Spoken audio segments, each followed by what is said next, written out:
Hello and welcome back to Life's Biggest Questions. I'm Rebecca Felgate, and once again we are looking at the state of peacetime across the world, asking whether or not a second Cold War is happening now. Cold War is defined as a state of political hostility between countries characterized by threats, propaganda, and other measures that stop short of open warfare. Hot War is actual warfare. The infamous period referred to as the Cold War, which lasted between 1945 to 1990, was a state of tension between the USA and its allies against the former USSR, now Russia. The period of history was extremely tense, with the threat of nuclear missiles from each side. Of course, events tied up in the Cold War included the dramatic Cuban Missile Crisis and communist versus capitalist clashes in Vietnam. Are there parallels in what was happening then with what is happening now? Well, yes. However, this time it isn't just tensions between two superpowers, it's tensions between a whole bunch. In the past few years since the run-up to the last US election,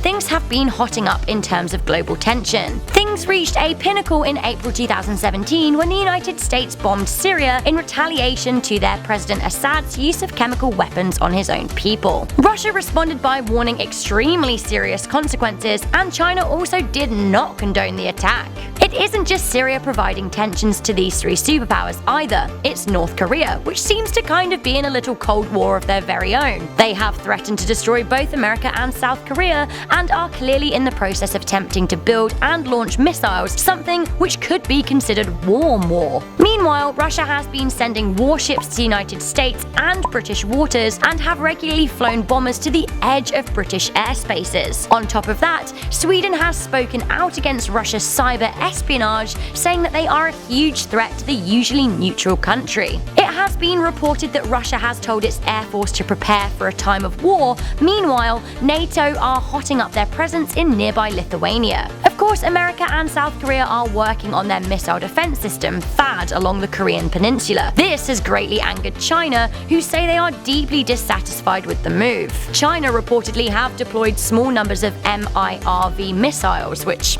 oh dear. So by the sounds of it, things are beyond tense as countries begin to have a muted but definitely military-focused response to their strained relationships. A lot of parallels can be drawn between the first Cold War and now. We have tensions between world powers, military readjustments, and thinly veiled threats. However, at this point, the world is still just about trying to work together. While Russian and American relationships hang on by a thread following the Syria incident, Chinese and American relationships are quite warm-ish anyway. President of the People's Republic of China, Xi Jinping, enjoyed a reasonably productive visit to the United States to meet President Trump. While China seems keen for peace, they do not want American intervention in neighboring North Korea. It seems like the state of world peacetime currently rests on Syrian and North Korean stability, which is worrying because they're both very volatile at the moment. It is worth noting that Russia has the slight edge on America in terms of nuclear power, but both countries are packing some serious nuclear heat, with China less in the running, but by all means still a threatening force. It is likely that if relationships deteriorate further, a new Cold War, like the first, would not see fighting on home soil. Instead, armies would fund different sides in North and South Korea and Syria. So in answer to the question of are we amid a second Cold War, I would say not quite, but we are perhaps one step away. Relationships are tepid, but not yet cold. Military is being assembled, but arsenal is not pointed and ready, with fingers edging to the buttons. So no,